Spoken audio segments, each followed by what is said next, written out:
Mr. Silent Channel. Please don't skip the ads. Kabanata 4,011 Ferryman.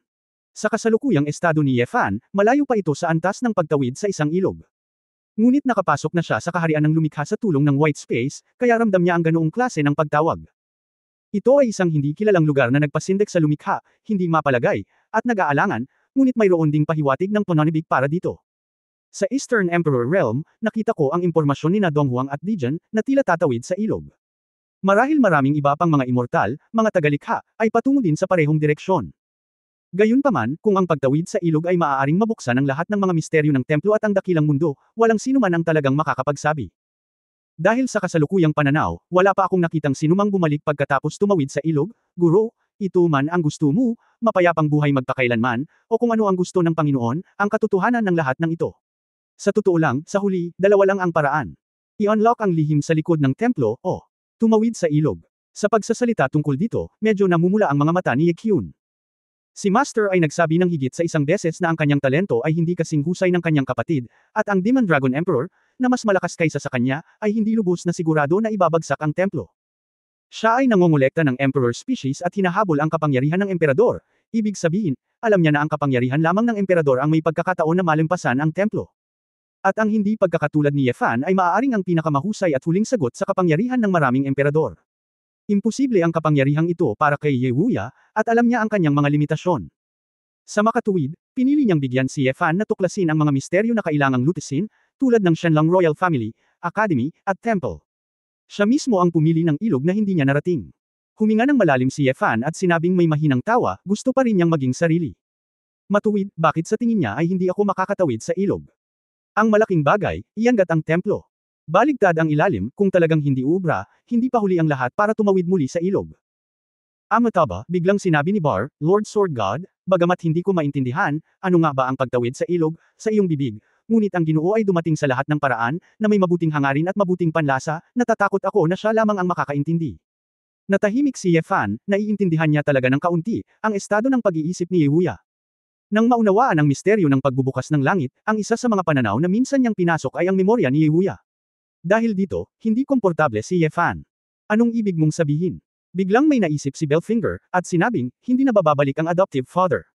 Natahimik ang lahat at hindi sumagot. Tito Junyang, sabihin mo na. Tanong ni Belfinger, hinawakan ang pulso ni Ye Kyun. Dahan-daang inalis ni Ye Kyun ang kamay ng Demon King at Bam-antong hininga, hindi ba't sinabi ng amo, mantek ka ng kumain, kaya ano pa ang ginagawa mo? Hindi inaasahan ni Belfinger na sa napakaliit na pangungusap, palm na. Gayunpaman, ito mismo ang palaging ginagawa ni Ye Wuya, at sa hindi sinasadya, lihim niyang pinutol ang mundo. Madalang na bumagsak si Belfinger sa lupa, at napaluha. Ama ng ampon. Maputik na alon, Ning Xiaowo. Ang publiko ay hindi tumatawid sa ilog, ang publiko ay nagdurusa. Sa gumugulong na ilog, may malawak na usok at alon, at walang katapusan. Ang Stone Fairy ay puno ng lumot, na iniiwan ang batik-batik na oras. Tumayo si Ye Wuya sa dalampasigan, hinubad niya ang kanyang magaspang na tela at nagsuot ng matingkad na pulang-pula na brocade na damit. Sa kulay abong mundong ito ay naging tanging ugnayan ng kulay. Dahan-daang hinaplos ng kamay ni Ye Wuya ang kanyang kwelyo. Ang loob ng neckline ng brocade robe na ito ay may birda ng matalinong karakter na, ikaw. Sabi ko kanina, masyadong malaki ang damit na ito, pero hindi ka naniniwala, ha? Pagkaraan ng ilang sandali sa pag-ungol sa sarili, unti-unting lumitaw ang anino ng isang maliit na bangka sa ilog sa di-kalayuan. Isang bangkang nakasuot ng sombrerong kawayan at isang alakdan, na sumasagwan, ay dahan-daang dumaong sa pampang. Hindi ko alam kung ilang taon na itong ginamit para sa bangka, walang texture, at hindi nakikita ang material, ngunit maraming mga gasgas, na tila iniwan ng mga pasahero. Ang ilan ay malalim, ang iba ay mababaw, ngunit wala sa kanila ang talagang nagdulot ng anumang pinsala sa bangkang ito. Yung boatman. Tumingin si Ye Wuya sa boatman. Sa ilalim ng sombrero, ito ay itim at walang mukha. Taga-barko. Ang boses ng boatman ay nagmula sa kadiliman, pagbabago at kapuruhan. Yung ferryman. Ngumiti si Ye Wuya, nandito ka ba para sunduin ako? Ang sinumang tumawid sa ilog ay kukunin siya. Tumango si Ye Wuya, tawid ako. Tulad ng gusto ni Ye Wuya na humakbang nang makasakay ako sa bangka, nalaman kong hindi ako makababa. Ang bangkang nasa harapan mo ay malinaw na nasa ilalim ng iyong mga paa, ngunit tila mga dulo ng mundo at mahirap itong tap-akan. Gusto ng publiko na tumawid sa ilog, ngunit hindi pa naibibigay ang pamasahe sa bangka. Pamasahe sa ferry. Natuwa si Ye Wuya, ano ang gusto mo, magkano? Hindi sumagot ang manlalakbay, ngunit napakalinaw ng kahulugan. Nag-isip sandali si Ye Wuya, pagkatapos ay kinuha ang cloth bag na daladala niya. Sa loob, may mga tambak na pampalasa sa pagluluto sa mga garapon at garapon. Tingnan mo ito. Kaya mo ba? Ang tahimik na kinuha ng ferryman ang cloth bag, ang madilim niyang mukha ay tila seryosong nakatingin dito. Pwede. Sa sandaling bumagsak ang mga salita, ibinaba ng mantsa ang kanyang kamay at inihagis ang bag ng mga bote ng pampalasa sa napakalalim na ilog. Ibinuka ni Yewuya ang kanyang bibig, iniunat ang kanyang kamay sa kalahati, ngunit ibinaba ito. Sumakay ka sa bangka. Tumalikod ang manlalakbay at naghanda sa pagpunt sa bangka. Sa pagkakataong ito, madaling tumalon si Yewuya sa bangka. Dahan-daang umalis ang bangka sa lansya, at hindi nagtagal bago siya nawala sa malawak na hamog ng ilog, wala na siya. Puno ng Diyos ng dugo ng dragon. Pagkatapos ng mahabang katahimikan, biglang may sinabi si Yefan, na nakaupo sa stool. Master, nararamdaman mo ba? Nanginginig ang boses ni Yekyun. Umiling si Yefan, hindi ko alam kung bakit, gayon paman, mayroon akong ganoong pakiramdam. Young God, kahit na pumunta ang adoptive father sa ilog na iyon, babalik siya maya-maya. Pinunasan ni Belfinger ang kanyang mga luha, bumangon at kinain ang natitirang kanin at karne sa malalaking lagok, na parabang ayaw niya itong sayangin. Kinaikit ni Bar ang kanyang mga mata at sinabing, bumalik na sila. Natural na naramdaman ito ni Yefan, at mayroong 5 magandang pressure na lumilipad patungo sa platform na ito. Shanshuan, Tianquan, hindi mo kami hinihintay, anong masarap na pagkain ang lihim mong kinakain? Isang magandang lalaki mula sa Oslan ang nanguna na may magiliw ng ngiti, ngunit may bakas ng pagmamataas sa kanyang mga mata at tono. Sa likod niya, may 3 lalaki at 1 babae. Bagamat maganda ang kanilang lakas, hindi sila kasing galing niya. Gayunpaman, ang lakas ng mga taong ito ay malinaw na higit sa Belfinger at Bar. Alam ni Yefan na ito ang 5 pa sa 3 dragon at 4 na kasamaan. Nakita ko na ang Evil Dragon Emperor. Bagamat mayabang, ang gwapong lalaki at ang iba ay magalang na lumuhad sa isang tuhod at sumaludo kay Yekyun. Tungkol naman sa pag-iral ni Yefan, sinulyapan lang nila ito ng bahagya at hindi pinansin. Kabanata 412 String It Up. Tiningnan ni Yefan at nalaman na ang mga taong ito ay wala doon para sa matandang foodie, at tila wala silang napansin na kakaiba. Sa ganitong paraan, si Yekyun ay talagang nangunguna sa likod ni Long Exi, at ang matandang foodie ay hindi masyadong lumahok. Ngunit ito ay normal din, pagkatapos ng lahat, ang lakas ng mga taong ito, bagaman maaari itong gamitin, ito ay hindi masyadong kapaki-pakinabang.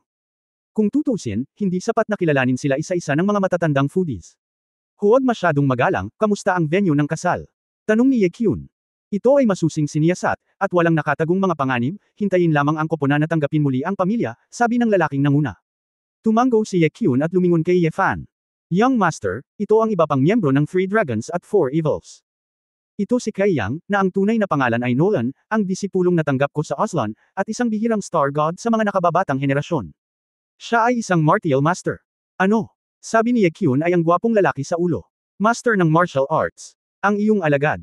Medyo nagulat si Yefan at tumingin kay Nolan ng ilang beses. Ang martial daw grandmaster ay hindi isang ranggo. Sa malaking mundo, ito ay inuri bilang isang bihirang propesyon. Kailangan itong matugunan ang 2 pangunahing kondisyon, ang isa ay ang martial skills ng martial artist, na may specificity at hindi malawak na martial skills. Ang pangalawang punto ay napagtanto ng martial artist ang masining na konsepto ng martial arts. Kung tuwirang sabihin, ito ay upang makabisado ang malalim na kahulugan ng isang boxing kung fu. Tulad ng para sa tiyak na lakas ng base ng paglilinang, walang mga mahigpit na kinakailangan. Sa teorya, ang mga martial arts masters ay hindi kinakailangang 100% na mas malakas kaysa sa mga martial artist. Gayunpaman, mahirap para sa isang martial arts master na maaaring masiyahan ang 2 puntos na iyon na maging mas mahina kaysa sa isang ordinaryong martial artist. Kaugnay nito, ang ilang karaniwang trabaho tulad ng mga swordsman at swordsman ay mayroon ding sarili nilang mga bihirang high-end na trabaho. Nakatagpo na rin si Yefan ng ilang bihirang propesyon noon, at maging si Kurato ay isang bihirang melee mage sa kategoryang mage. Gayunpaman, ito ang unang pagkakataon na nakatagpo ako ng isang mandirigma.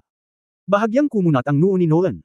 Nang makita ang saloobin ni Yekyun kay Yefan, halatang medyo hindi siya nasisiyahan. Master, ito po. Natural na ipinakilala ni Yekyun, ito si Young Master Yefan. Sinabi ko sa iyo noon na ang taong gustong maging tapat ni Long Exi ay hindi ako, pinamamahalaan ko lang ito para sa iyo.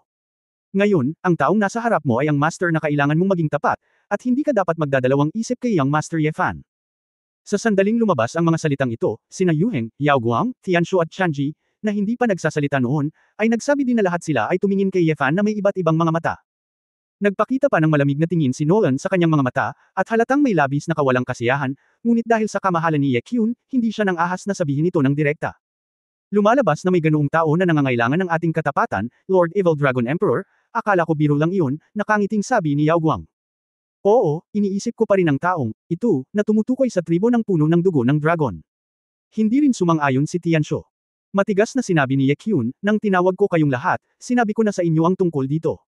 Laro ba ito ng bata? Guro, dahil nanumpa kami sa templo, natural na tutuperin namin ang pangako. Bigla na lang sumulpat ang isang master. Medyo hindi komportable ang magkapatid. Sabi ni Nolan. Kung hindi ka masanay, simulan mo ng masanay.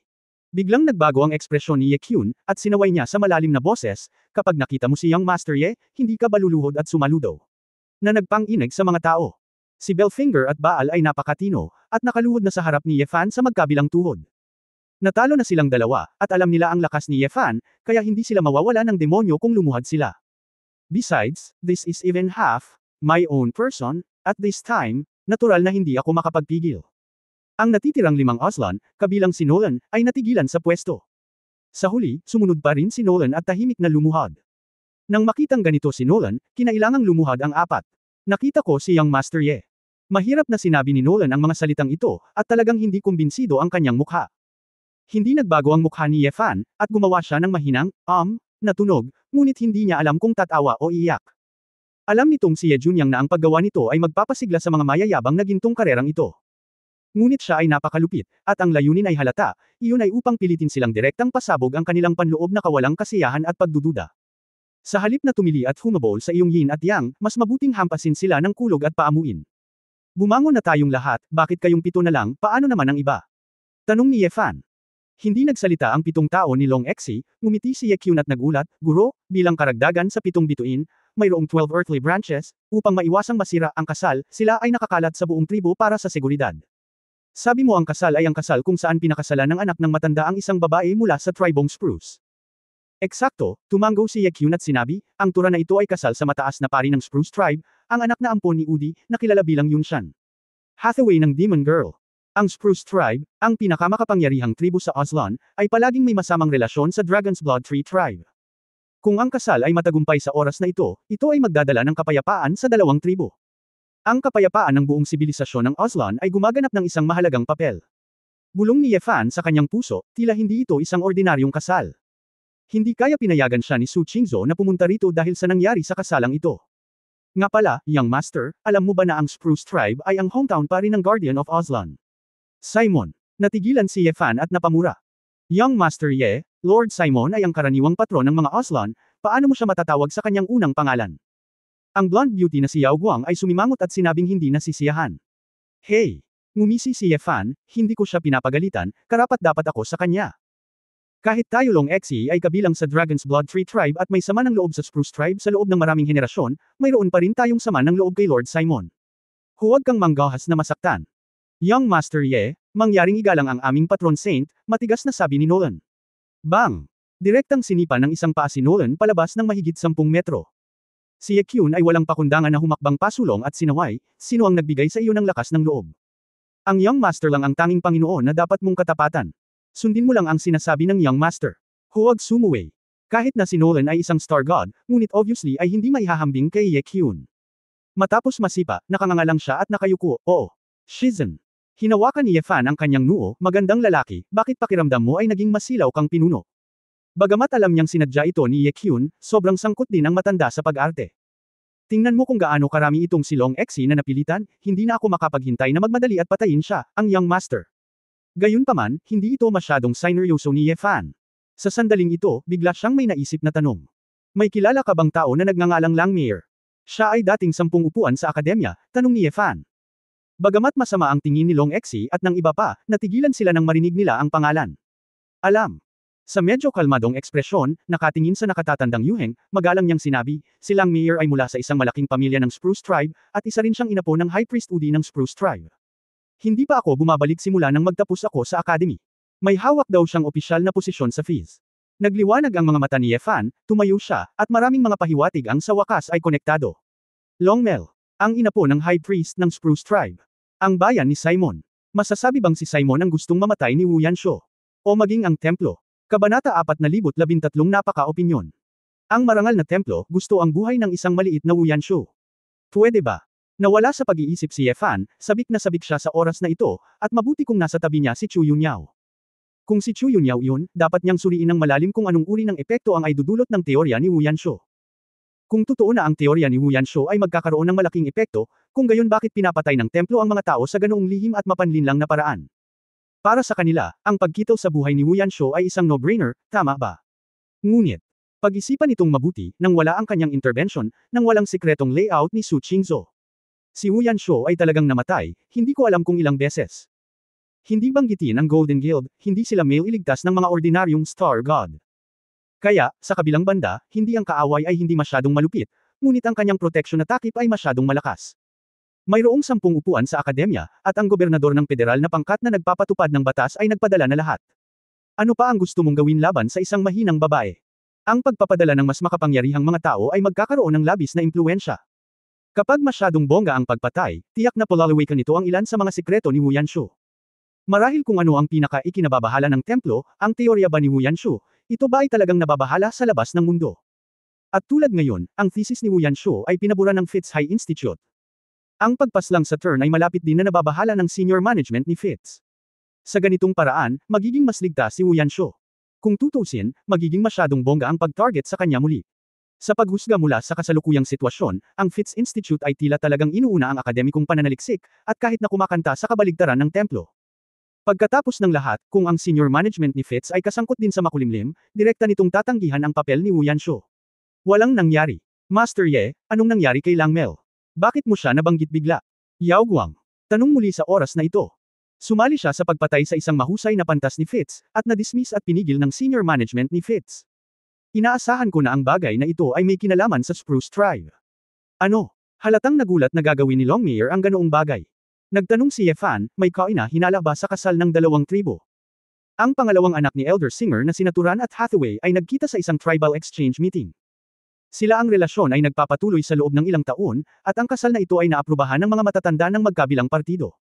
Dapat wala itong kinalaman kay Langmire, sabi ni Yu Heng. Nabawi ni Nolan ang kanyang pagiging mahigpit sa oras na ito, at sinabing, si Langmel ay malayo sa mundo ni Oslan sa loob ng maraming taon, at ang ginagawa niya ay ang kanyang sariling desisyon. Malamang na pinag-isipan ito ng mabuti ng mga mataas na saserdote at matatandang naririto bago sumang-ayon. Sa loob at labas ng mga salita, nangangahulugan ito na si Ye Fan, bilang isang tagalabas, ay kara-rating lang, at hindi kwalipikadong gumawa ng mga irresponsibleng pananalita. Masyadong tamad si Ye Fan na magsabi pa, alam niyang wala siyang maitatanong, kaya hinintay na lang niyang maganap ang kasal. Anyway, malapit nang bumalik ang welcoming team. Master Ye, kung wala nang iba, bababa muna kami, sabi ni Nolan. Ikanaway ni Ye Fan ang kanyang kamay, na nagpapahiwatig na maaari na siyang umalis. Ang 7 bituin ay nagkalat, at sina Belfinger at Baal ay nahulog din sa puno. Guro, bawat isa sa kanila ay may kanya-kanyang specialty. Responsibilidad din nila ang pagsasanay sa iba pang mga gwardya, pagsisilbi bilang isang propesor sa paaralan, doktor sa pagpapagaling, pagpapatrolya sa kagubatan, at iba pa. Nakangiting sabi ni Ye Kyun. Wala akong pakialam sa karaniwan nilang ginagawa, huwag mo lang akong harangan sa kritikal na sandali, ngumiti si Ye Fan at umiling. Ito ay kaunting pag-iingat lamang para sa young master. Kung ang utos ay hindi maayos, mawawala ito kapag binago mo ito. Malaya ang young master. Walang pakialam na sabi ni Ye Kyun. Tiningnan ni Ye Fan ang nakangiting matandang lalaki, ngunit ang kanyang kalooban ay medyo komplikado. Ye Kyun, wala na ang matandang foodie, at malaya ka na. Sa katunayan, hindi mo na ako kailangang sundin. Natigil ang ngiti ni Ye Kyun, at pagkatapos ay ngumiti siya ng may alam, young master, nang sinunod mo ang amo, kusang loob na ginawa ng matandang alipin. Nakikita na ang batang Panginoon ay dumating sa araw na ito ng sunod-sunod, ang aliping ito ay handang tumulong sa kanya. Maliban na lang kung hahamakin ng young master ang mga old bones ko, kung hindi. Gusto ng matandang alipin na samahan ng young master sa isa pang paglalakad at makita ang tanawin sa unahan. Ang mga salita ay simple, ngunit totoo. Tumango si Ye Fan, abala ka sa iyong trabaho, tatawagan kita kapag kailangan ko ito, narito. Ikaw pa rin ang Evil Dragon Emperor. Malinaw na alam ni Ye Kyun na hindi gusto ni Ye Fan ang sobrang pagpipigil, kaya tahimik siyang nagretiro. Pababa. Bumaba mula sa Dragon Blood God Tree, hindi nadadaan si Ye Fan sa kakaibang maze na iyon. Direkta siyang nahulog sa labas ng templo kung saan naghihintay sa kanya si Kurat. Mr. Ye, kamusta? Mukhang kinakabahan at nag-aalala si Kurato. Napangiti si Ye Fan, ang taong ito ay totoong tao, at nagmamalasakit siya sa kanyang kasama sa guild ilang sandali matapos ko siyang makilala. Nakumpleto na ang komisyon, sabi ni Ye Fan. Kumpleto. Patay na si Ye Waxi. Pakiramdam ni Kurato ay hindi ka panipaniwala. Umiling si Ye Fan, sinabi ko lang natapos na, pero hindi ko sinabing namatay siya. Anong ibig sabihin nito? Huwag ka nang magtanong pa. Mananatili tayo rito hanggang sa matapos ang kasal ng iyong kapatid. Fair na, sabi ni Ye Fan. Natigilan sandali si Kurato, Mr. Ye, hindi mo kailangang manatili para sa akin, at hindi ako welcome dito. Sino ang nagsabing para sa iyo ito? Nahulaan ni Yefan ang kanyang mga hinala at sinabi sa Kurato ng halos saglit. Kinilabutan si Kurato nang marinig niya ito. Paano rin ito makakasangkot sa patron ni Aslan, si Simon? Ngunit sa pagsunod, alam niyang hindi ordinaryong tao si Yefan, kaya hindi na siya naglakas loob na magtanong pa. Aalis na sana ang dalawa sa templo nang makita nila ang isang lalaking malamig ang mukha na naglalakad palapit sa kanila sa hindi kalayuan. Ilang mga dilag na Aslan sa tabi niya, nang makita nila ang lalaki, lahat sila ay tumitig sa kanya at humanga sa kanya ng husto. Ikaw ba? Sumimangot si Yefan, anong problema? Ang taong dumating ay si Nolan na tumalikod, halatang iniiwasan si Ye Kyun. Wala akong pakialam, ano ang relasyon mo kay Master? Pero hindi ako aamin ng isang relasyon, pati na rin ang mga kapatid ko. Malamig ang tono ni Nolan, may pagmamalaki, at lumapit kay Yefan. Mapagpakumbaba, tinitigan ni Nolan si Yefan ng matalas na mga mata. Sana makilala mo ang iyong posisyon, huwag masyadong gumawa. Young Master. Pagkaraang bumagsak ang boses, tumalikod si Nolan at nagmamadaling naglakad. Mula sa simula hanggang sa huli, hindi kumikibo si Yefan, nakatingin lang sa kanya ng walang laman at nakinig sa kanyang malupit na salita. Si Kurato, na nasa gilid, ay namutla sa takot, at napabuga ng malamig na pawis. Ang taong ito. Maaaring ito ang ulo ng tatlong dragon, ang Star God Powerhouse na may codename kay Yang, Nolan. Napasulyap si Yefan sa kanya nang hindi inaasahan, kilala mo ba siya? Marami akong nasabi tungkol sa kanyang mga gawa, pagkatapos ng lahat, siya ang pinapabore na anak ng tribo ng Dragon Blood Tree. Sinabi na ang aking ama ay nagbitiw, at siya ang numero unong paborito ng susunod na dakilang elder, at ang pinakabatang martial arts master sa angkan. Nolan, medyo may paggalang si Kurato. Mr. Bakit kanya tinatawag na yung master? Pero parang ang dami niyang opinyon sa'yo. Ang kabanata 4014 na ay masyadong mapangahas. Baka kasi masyado akong pangit. Hayaan mo na siya, pero ikaw naman, bakit hindi ka bumalik sa iyong bayan at tingnan mo? Casual na iniba ni Yefan ang usapan. Nang marinig ito ni Kurato, malungkot niyang iniyuko ang kanyang ulo, halatang gustong bumalik, ngunit hindi nang ahas. Bakit, bisita mo ako para makita mo ang bahay mo, hindi ba? Itinulak ni Yefan. Nang marinig ito ni Kurato, natawa na lamang siya, kung gayon. Pagkatapos ay ipapaupo ko si Mr. Ye, ngunit maaaring hindi pumayag ang aking ama na pasukin ako sa bahay. Paano mo malalaman kung hindi ka pupunta? Nakangiting sabi ni Yefan. Nagnganga ang mga ngipin ni Kurato at tumango. Umalis ang dalawa sa templo at pumasok sa isang malinis at maayos na kalye na puno ng natural na kakisigan. Tingnan mo, lumabas talaga ang taong iyon. Anong nangyari? Hindi ba nakita si Long Exi Guard? Nagulat ang ilang matatanda ng tribong Aslan nang makitang ligtas at maayos si Yefan. Walang anumang labanan, sa palagay ko ay umatras ako sa kabila ng mga paghihirap. Hey! Hindi ko pa yata nakikita ang Evil Dragon Emperor. Walang pakialam si Yefan sa mga talakayang ito sa likod ng mga eksena. Sa sandaling ito, siya ay may maluwag na puso, at maaari niyang pahalagahan ang mga kaugalian ng Aslan sa lahat ng dako. Sa lungsod o tribo ng mga Aslan, ang bawat pagtingin sa nakaraan ay iba't ibang maingat na nakabalangkas na tanawin. Kailangang bamantong hininga si Yefan, kahit na ang mga Aslan na ito ay masyadong malupit sa kagandahan. Gayunpaman, sila mismo ay ginagawa ang kanilang makakaya upang ituloy ang kagandahan, hindi lamang sa papel. Ang sibilisasyong ito ay tila labis na hinahabol ang panlabas, ngunit sa katunayan ito ay isang paniniwala sa kagandahan at kalikasan. Sa makatuwid, ang mga Aslan ay hindi lamang mababaw, sila ay talagang namumukod-tangi, at sila ay karapat-dapat sa listahan ng 4 na gintong karera. Nang makarating siya sa isang tila ordinaryong treehouse, tumayo si Kurato. Ito ang bahay mo. Hindi inaasahan ni Yefan na ang tahanan ng mga marangal na matatanda ay hindi gaanong naiiba sa mga ordinaryong angkan. Oo, kaming mga Aslan ay hindi pinapansin ng karangyaan, at mas mahalaga kami sa mga detalye. Ang treehouse na ito ay ang aming mga ninuno ng higit sa 10 henerasyon, at ito ay napabuti ng kaunti. Nagsalita si Kurato na may halong pagmamalaki. Ngumiti si Yefan, talagang hindi niya nakita ang malaking pagkakaiba sa pagitan ng mga treehouse na ito, tila hindi sapat ang kanyang aesthetic ability. Kuya, itinulak ang pinto bago pa man siya dumating. Si Lan Duo-Duo ay tumakbo palabas ng loob na puno ng kagalakan ng mukha at niyakap si Kurato. Bumalik ka, nag-aalala ako hanggang kamatayan. Si Kurato, ang taong bakal, ay nagpakita rin ng magiliw na ngiti, si Mr. Ye ang naghahanap sa Evil Dragon Emperor, at hindi ako pumasok. Ano ang inaalala mo? Pinunasan ni Lan Duo-Duo ang kanyang mga mata ng hindi nasisiyahan. Kay Yefan sa gilid. Ikaw, hindi ka ba napakalakas? Gusto mo bang patayin ang Evil Dragon Emperor? Bakit tapos na ito? Napakurap si Yefan, na kumpleto na ang komisyon, at natural itong lalabas. Nakumpleto mo ang komisyon sa isang panaginip. Tama. Umiling si Lan Duo-Duo, pakiramdam na nakatagpo siya ng isang mayabang at neurotic. Kuya, huwag kang makisama sa ganitong klaseng tao. Bumalik ka sa tribo. Siguradong kukumbinsihin ko ang aking ama. Tumingin si Kurato sa kapatid na nagmamakaawa sa kanya, ngunit hindi siya nang ahas na pumayag. Sino ang nagpahintulot sa iyo na umakyat sa hagdan ng aking bahay? Ang dakilang elder singer, na tila natapos na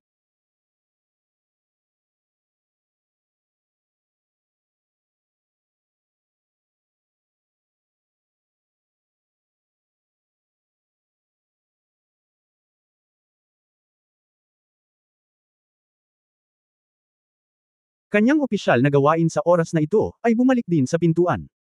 Ama, bulong ni Kurato, si Mr. Ye ay isang panauhin, gusto niyang makita ang aking bayan, kaya hindi ito ang iyong tahanan, ang aming pamilya ng Stade, walang ganang pangit na bagay tulad mo. Hindi itinago ng mga awit ang pagkasuklam sa kanyang mukha, kunin mo ang iyong kasamang tansong tao, at mabilis na umalis sa tribo ng puno ng dugo ng dragon. Ang mukha ni Kurato ay mapotla, at ito ay masyadong malupit upang mapahiya. Hoy, ikaw ba talaga ang biological father niya? Hindi na nakinig si Yefan. Sinabi mo iyan tungkol sa anak mo. Nagdesisyon ba siya kung ano ang hitsura niya? Did. Hindi ikaw ang dahilan. Ngumuso siya, baka sa mga mata niya ang panghahamak. Ito ang iyong kamangmangan sa kagandahan, ang mga mababang antas na sibilisasyong ito. Sa palagay mo ba ang hitsura ng buhay ay tiyak na mapapahamak mula sa kapanganakan? Ang bawat tao'y, mula sa sandali ng kapanganakan hanggang sa mundong ito, ay dapat na patuloy na ituloy. Gawing mas maganda ang iyong sarili. Kung hindi ka sapat, dapat mong doblehin ang iyong mga pagsisikap sa halip na isuko ang iyong sarili. Ang mga awit ay tumingin kay Kurato ng walang pakialam at sinabing, alam kong pangit ako, ngunit ayaw kong umunlad, hindi ako magaling. Ayusin ang iyong hitsura, magbihis ng maayos, ngunit piliin na tumakas.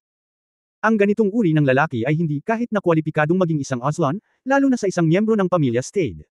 Natigilan si Yefan, at talagang medyo pipi. Walang imik. Napakalinaw ng kahulugan ng mga awit. Ang kinaiinisan niya ay hindi ang natural na anyo ni Kurato, ngunit hindi siya masipag at hindi nahuhumaling sa kagandahan. Kung sabihin, ito ay isang bagay ng attitude. Sa ugali ng isang straight na lalaki tulad ni Yefan, natural na makita ang malalaking lalaki na abala sa pagbibihis buong araw. Pero sa Oslon, kung hindi ka mahilig sa kagandahan, guilty ka. Mr. Ye, nahihiya ako sa pamilya ko at sa tatay ko. Hindi mo kailangang magsalita para sa akin. Mapait na ngumiti si Kurato at sinabi kay Lan Duo, aalis muna si kuya. Nagmamadaling nakita ito ni Lan Duo. Hinawakan ang kamay ni Kurat. Pare, nakikiusap ako, hayaan mong manatili ang panganay na kapatid. Manahimik ka. Kapag nabigla ka ulit, sisipain ko siya sa tribo. Malamig na saway ng singer. Kinagat ni Lan Duo ang kanyang mga ngipin, ako. Sumasang-ayon ako sa iyong kahilingan, ama, hindi ba ako makakasali sa Beauty God Ceremony?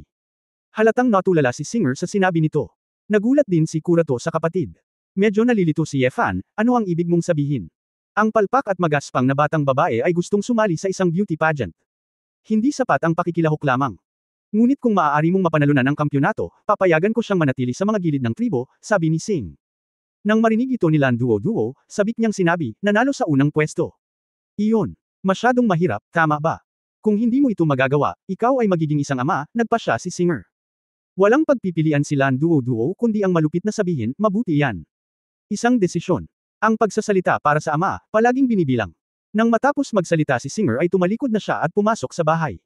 Duo, hindi mo talaga kailangang gawin ito. Sanay na si kuya sa loob ng maraming taon sa labas, sabi ni Kurato. Alam ko, panganay na kapatid, napakabuti mo, at maaari kang manirahan ng maayos sa labas. Ngunit ang iyong tahanan ay nasa Oslon. Ngumiti si Lan Duo, sana ma-homesick ang panganay na kapatid sa hinaharap, makabalik lang ako. Nang marinig ito ni Kurato, ang mabangis na lalaki ay napaluha, at ang mga bilog ng kanyang mga mata ay pula. Hindi na nakatiis si Yefan at sinabing, huwag ka munang umiyak, hindi ako ang pumapatol sa mga tao. Masyadong kabalbalan para sa iyong kapatid na manalo sa unang pwesto sa Beauty God Ceremony, tama ba? Idiot, alam mo shit. Mabangis na sabi ni Lan Duo. Hinawakan ni Kurato ang ulo ng pugad ng ibon ng kanyang kapatid ng buong pagmamahal, Mr. Oo, nagbihis ang kapatid ko, napakaganda pa rin niya. Napangiti ng nakakahiya si Yefan, kaya hindi niya sinaktan ang magkapatid, kailangan lang nilang maging masaya.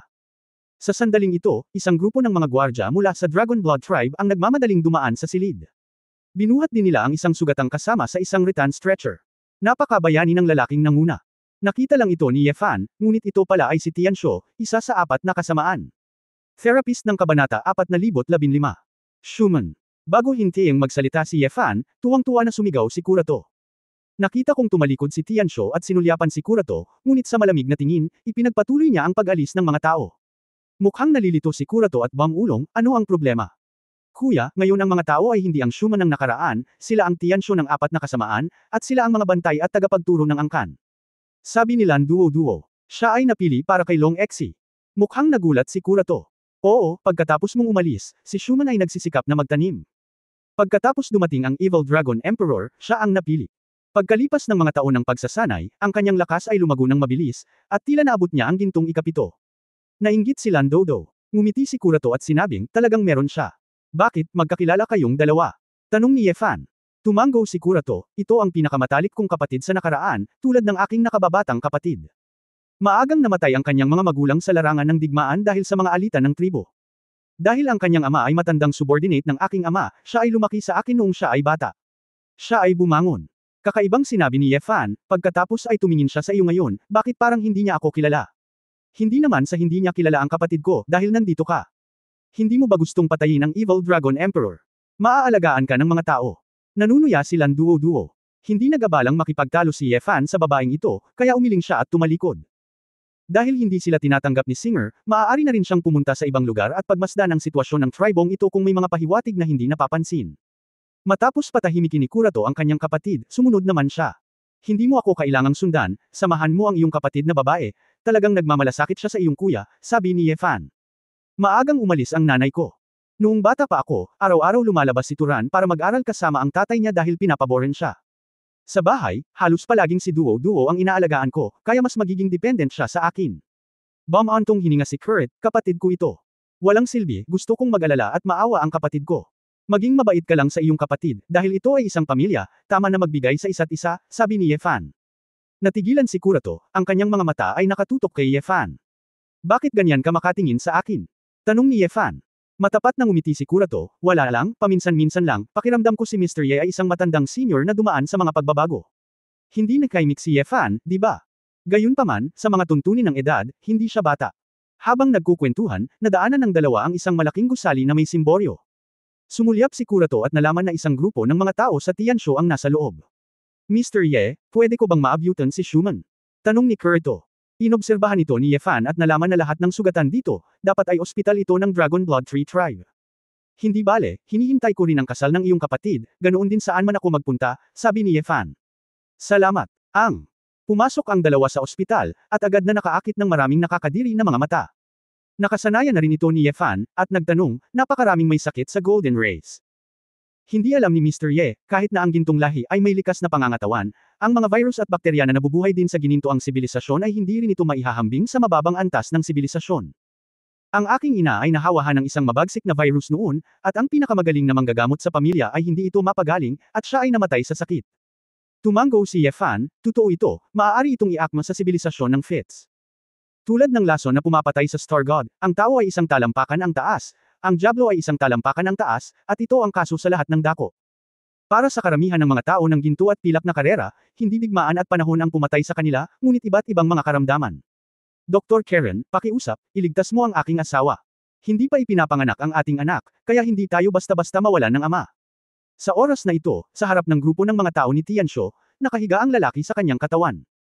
Dugo ito, ang walang malay na bantay. At ang isang buntis ay nakikiusap sa isang kaakit-akit na babaeng doktor. Nakita ni Yefan na ito pala ay si Yao Guang, isa sa 3 dragon. Karen pala ang tunay niyang pangalan, at isa siyang therapist dito. Iyak ka ng iyak kaya maaantala lang ang paggamot ko.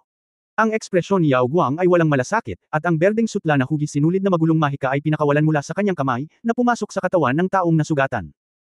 Bilang isang uri ng propesyon ng salamangkero, pangunahing ginagamit ng therapist ang kapangyarihan ng liwanag upang iwaksi ang kadiliman, at isama ang kapangyarihan ng kalikasan upang maibalik ang sigla upang gamutin ang mga pasyente. Pagkatapos ng pananaliksik, nalaman ni Yefan na ang mga therapist ay talagang mga doktor, ngunit ginagamit nila ang kapangyarihan ng kaguluhan bilang kagamitang medikal. Anong mahiwagang hayop ang gumawa nito? Tanong ni Yao Guang. Siya isang soul butterfly, sabi ni Tianshu. No wonder. Kumunot ang noo ni Yao Guang at sinabing, nasira ang kanyang kaluluwa at hindi niya magising ang kanyang malay. Maliban kung ihagi sa kanya ng High Priest Danes ang sakripisyo ng kalikasan, hindi siya makakaligtas ngayon. Ang sakripisyo ng kalikasan. Iyon ay upang abalahin ang Diyos level na pamamaraan ng pagpapagaling ng Diyos ng kalikasan, maliban kung sa panahon ng digmaan, si Lord Danes ay gagawa ng isang malaking labanan para sa kanya lamang. Natigilan si Tianshu. Ang lahat ng mga gwardya ay yumuko rin at bumantong hininga. Malinaw, ito ay hindi makatotohanan. Kung si Baines ang nagtakda ng president, siya, ang mataas na pari, ay magiging masyadong abala sa hinaharap. The incomplete soul is the most fatal injury. Kung hindi mo masolusyonan ang problemang ito, kahit gaano pa karaming treatment ang gamitin mo, madaragdagan lang ang pasanin sa kanyang katawan. Binawi ni Yao Guang ang spell at sinabi sa buntis na babae, paumanhin, wala akong magagawa. Sa sandaling lumabas ang mga salitang ito, ang mukha ng buntis ay kasing puti ng isang piraso ng papel, at siya ay bumagsak sa lupa. Huwag takutin ang mga tao, medyo naputol lang, may tulong pa. Isang boses ang biglang pumasok sa karamihan. Parehong tumingin sina Yao Guang at Tianshu kay Ye Fan na may kakaibang mga mata. Nalaman nilang pumasok si Ye Fan, ngunit pinili nilang lahat na huwag pansinin ito. Sa hindi inaasahang pagkakataon, gagawin ni Ye Fan ang inisyatiba na pumasok sa ganoong oras. Ang paggamot sa mga pinsala ay hindi isang pagganap, walang sino man ang magbibiro sa iyo. Si Yao Guang ay walang kahit katiting na tiwala sa kanyang mga mata, naisip lamang niya na si Ye Fan ay nagsasalita tungkol sa kanyang sarili upang ipahayag ang kanyang sarili. Mr. Ye, ang soul-chasing butterfly ay isang uri ng halimaw na kumakain ng kaluluwa. Mahirap bantayan ito. Taon-taon, maraming Aslan ang aksidenteng napatay. Dahil mahirap para sa isang Star God level therapist na ayusin ang kaluluwa. Ngayon, sigurado ka na ba? Si Kurato ay labis na nag-aalala at hindi nakalimutang paalalahanan. Matigas na sinabi ni Ye Fan, hindi ako nagbibiro tungkol sa pagpapagamot ng mga pasyente. Oh, kung gayon maaari mo bang sabihin sa akin ang paraan ng paggamot? Mahinang sabi ni Yao Guang. Tumingin si Ye Fan sa paligid at nakita ang mahigit 100 pasyente sa malaking ward. Sa pagtingin sa iyong mga medikal na kasanayan, ito ay isang pag-aaksaya ng oras upang ipaliwanag. Anong sabi mo? Hindi nasisiyahang sinabi ni Tianshu, si Yao Guang ang pinakamahusay na manggagamot ng tribo ng Dragon's Blood Tree. Malamig na bamantong hininga si Yao Guang, hindi ito welcome dito, ito ay kasinungalingan. Bago niya matapos ang mga salita, isang pamimilit na nagpapalpitate sa lahat ng naroroon, at ang buong katawan ay natense, lumabas mula kay Ye Fan. Nagliwanag ang mga mata ni Ye Fan ng asul-gintong apoy. Kabanata 4016 na tumakas ang iyong asawa. Sa isang dagandong ng dragon, isang asul na kaluluwa ng dragon ang umungal mula sa tuktok ng ulo ni Ye Fan. Xinglong. Si Yao Guang, Tianshu at iba pa ay natigilan, walang kamalay-malay na sinusubukang ipagtanggol, ngunit napigilan sila ng lakas ng dragon na ito, na nagpahirap sa paggalaw. Hindi naghihintay ng isang sandali, ang malakas na kapangyarihan ng berdeng kahoy, tulad ng mga bukal ng kawayan sa tagsibol na bumabagsak sa lupa, ang nektar ng langit, at ang rumaragasang hangin, ay pumuno sa buong espasyo. Ang buong medikal na ospital ay tila nababalot ng turkesa, puno ng sigla. Anong gagawin mo? Matindi na tiniis ni Tianshu ang bakas ng takot at nagtanong ng malakas. Ngunit pinigilan siya ni Yao Guang. Sa mga mata ng babaeng therapist, isang berdeng glow ang naaninag, puno ng sorpresa at pag-asa. Huwag mo siyang abalahin. Ito ang 6 Tribulations Azure Dragon Skill, Wei Yu Rides the Wind. Ano? 6 na Tribulation Azure Dragon. Natigilan si Tianshu at hindi makapaniwalang tumingin kay Ye Fan. Kahit na ang Evil Dragon Emperor ay isang 8 Rubbery Blue Dragon, ito ay ang Evil Dragon Emperor. Isang malakas na tao na kayang gawin ang Shenlong Royal Family na hindi manggahas na gumawa ng gulo. Paano si Ye Fan? Hindi gaanong kilala, paano magkakaroon ng ganoong kataas na antas ng bloodline ng Azure Dragon? Nakatayo doon si Ye Fan, talagang hindi nag-aalala tungkol sa sinumang gumagambala sa kanya. Sinamahan ng turquoise light rain mula sa kanyang dragon soul na lumilipad, lahat ng mga pinsalang naruroon ay nagbago sa bilis na nakikita ng mata. Ang pagpapagaling ng sugat, pagbawi ng kutis, pag-alis ng lason. Lahat ng uri ng mga spell at medikal na pamamaraan ni Aslan, mga hindi maaalis na sakit na hindi magagamot ng mabilis, ay isa-isang nalulunasan sa harap ng malakas na katatagan ng kapangyarihan ni Aoki. Paano ito magiging posible? Ito ang kapangyarihan ng Qingmo ni Qinglong. Hindi makapaniwalang bulong ni Tianshu. Ang bawat kalamidad ng Qinglong ay makakatulong sa kanila na unti-unting lumipat patungo sa kaharian ng immortalidad at immortalidad. Ang kapangyarihan ng Qingmo ay kumakatawan sa sigla ng Qinglong, at ang kanilang pag-unawa sa buhay. Sabi ni Yao Guang na may malalim na mukha, tahimik na boses. Kung ikukumpara sa mga healing spell ng aming mga therapist, ang kapangyarihan ni Aoki ay ang sukdulang pag-unawa sa buhay. Natural, maaari nitong gawing mahika ang pagkabulok.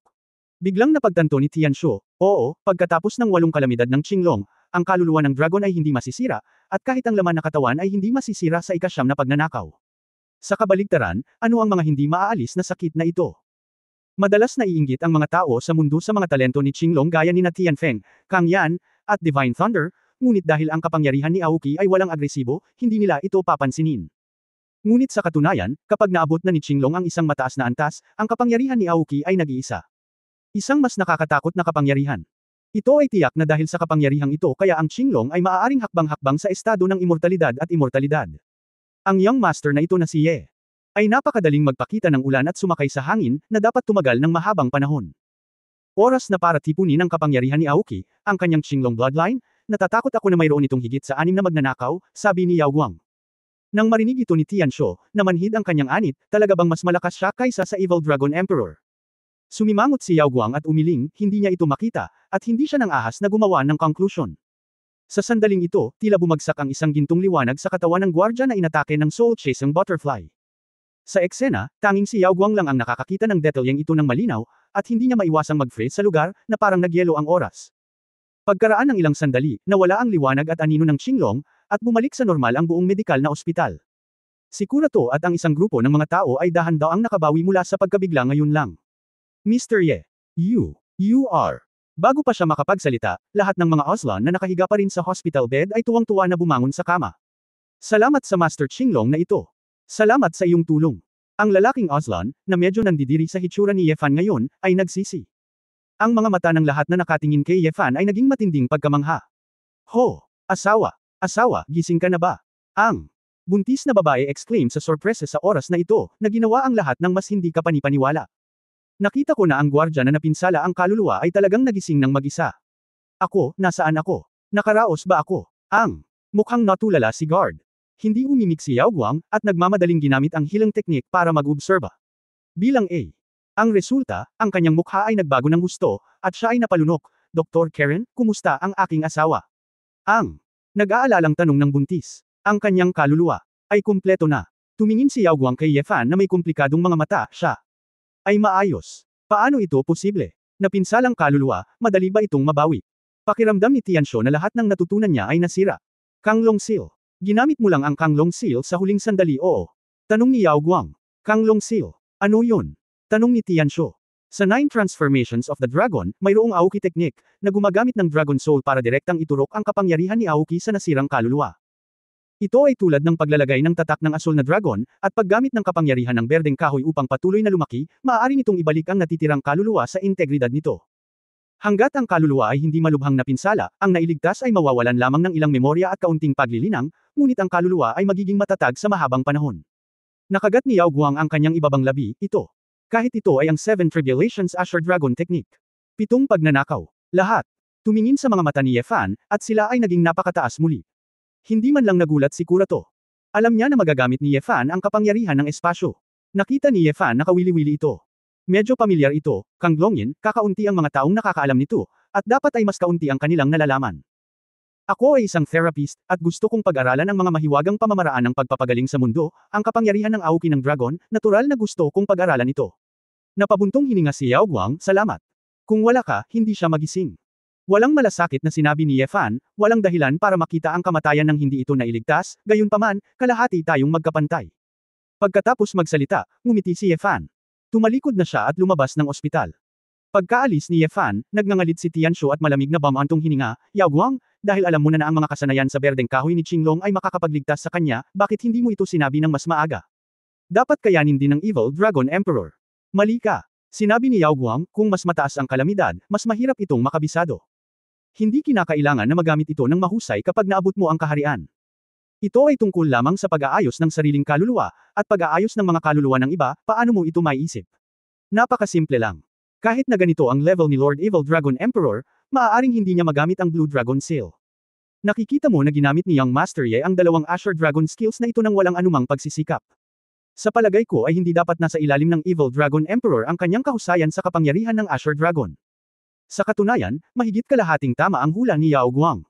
Si Ye Fan din ay bago umalis sa Wutai, at pagkatapos ng isang panahon ng misensi ng pagsasanay, nilinang niya ang iba't ibang kasanayan ng Shenlong 9 Transformations hanggang sa tuktok.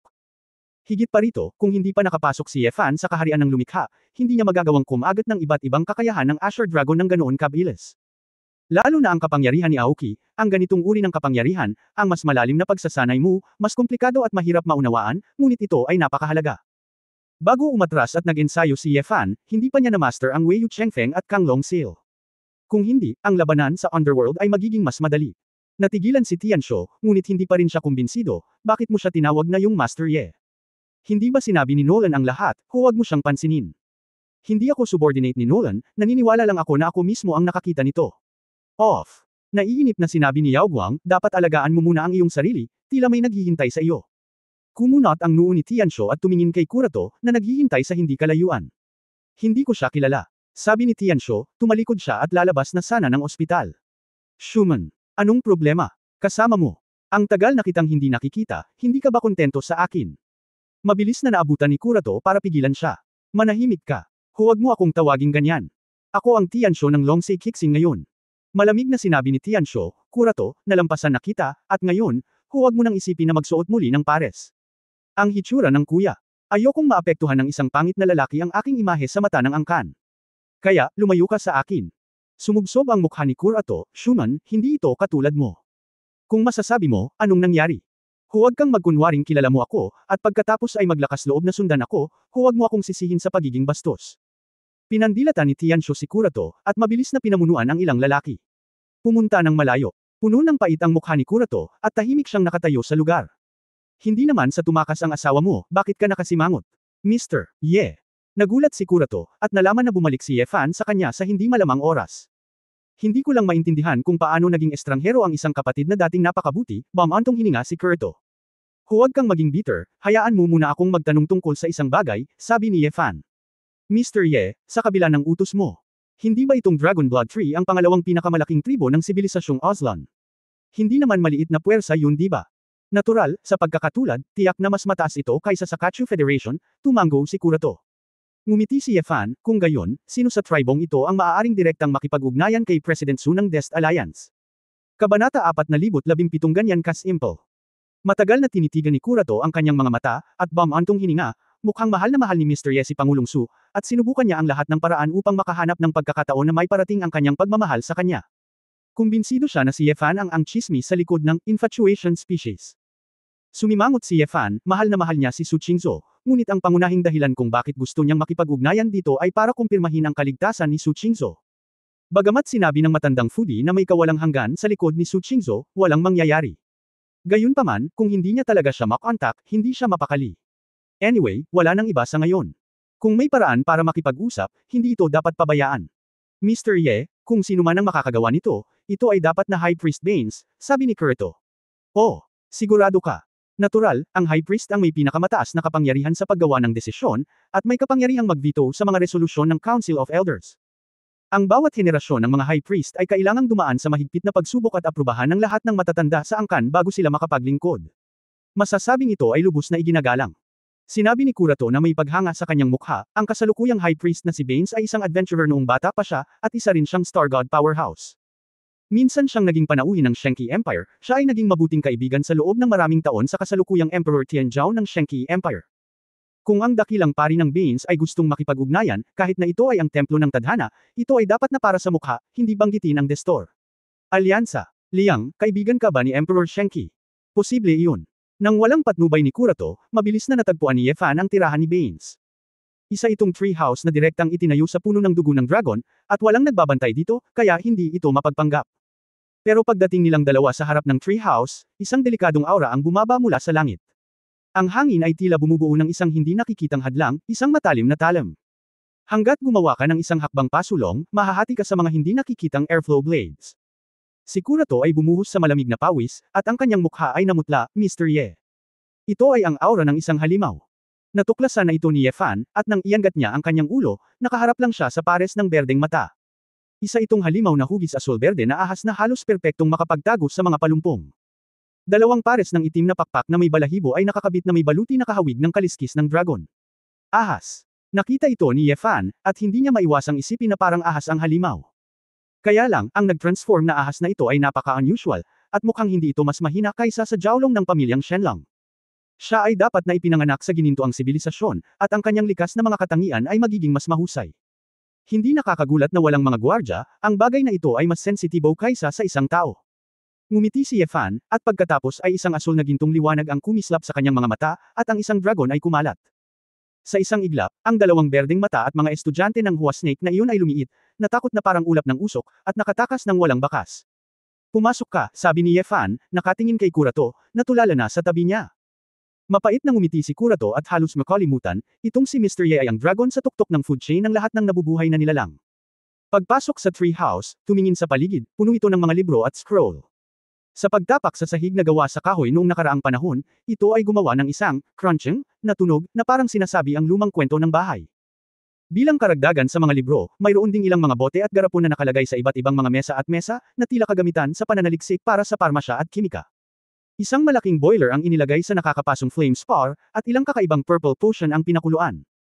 Ibinaon ni Bynes ang kanyang ulo sa harap ng isang mesa, nagliligpit ng mga libro, na parang nagsasaliksik. Tara, takutin mo ng ganyan ang alaga ko, bakit ka mag-abala? Casual na sabi ni Bynes, ngunit hindi huminto ang panulat sa kanyang kamay. Nakita ko ang mataas na saserdote. Si Kurato ay napakagalang, lumuluhod at sumaludo. Kurato, ayaw mo bang umuwi pagkatapos ng matagal na hindi pagbabalik? Tumangala si Bynes at ngumiti. Namula ang mga mata ni Kurato, salamat sa iyong pag-aalala, hindi ako karapat-dapat sa tribo ng Dragon's Blood Tree o sa pamilya ng Stade. Ano ang karapat-dapat nito, kung mananatili ka rito, Singer can't I kill you? Walang magawang tumingin si Bynes kay Yefan, kailangan mong matuto pa mula kay Yefan at maging makapal ang balat. Si Yefan ay puno ng inosente, matanda, anong problema ko? Sabihin mo lang akong makapal ang balat. Naglakas loob kang sabihin, lumapit ka sa akin, huwag mong ipagkatiwala sa akin ang mga bagay. Pikit na sabi ni Bynes. Makapal ba ang balat mo kapag may ginagawa ka? Ako ang mataas na pari ng Dragon's Blood Tree Tribe kung tutuusin. Naglakas loob kang pumunta sa aking bahay ng mag-isa at takutin pa ang aking alaga. Kung hindi mo sasabihin na isa kang rogue, magiging karapat-dapat ako sa iyo.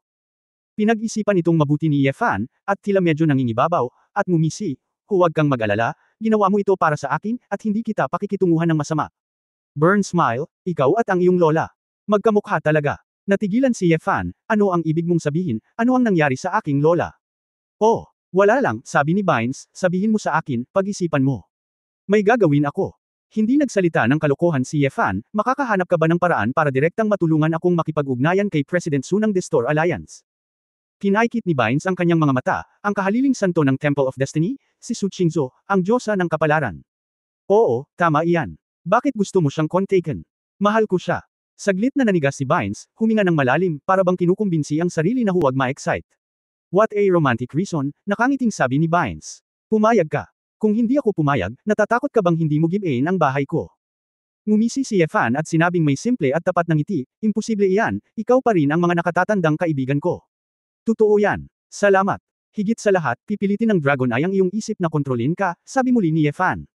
Tinakpan ng kamay ni Bynes ang puso niya. Natakot magsalita si Kurato, parang tanga sa tabi niya. Anong uri ng malaimpyernong komunikasyon ito? Ganun pa rin ba ang sinasabi ng mga tao? Gayunpaman, kilala pa rin ng lola ni Yefan si Bynes. Paano ito nangyayari? Nang inig si Kurato at hindi na naglakas loob na magtanong pa. Binabawi ko ang sinabi ko. Umiling si Bynes at sinabing, kung ikukumpara mo ang iyong lola sa iyong anak, nagawa mo siyang mali. Walang pakialam na sinabi ni Yefan, anuman ang iniisip mo, maaari ka bang makipag-ugnayan? Of course you can, tumango si Bynes. Paano ito gagawin? Anong procedure ang dapat kong pagdaanan? Nagmamadaling tanong ni Yefan. Programa. Napakurap-kurap si Bynes na parang hindi maipaliwanag. Itinabi niya ang isang tumpok ng mga dokumento sa desk, na nagpapakita ng isang light brain device na nilikha ng natural na teknolohiya sa ibaba. Matapos maipasok dito ang berdeng chaos power sa kanyang kamay, pinalibutan ng dalawang baging sa light brain ang ulo ni Bynes. Diretso kong tatawagan ang punong tanggapan ng Dest Alliance at hahanapin si President Su. Kapag nakalusot ka, maaari mo lang siyang kausapin.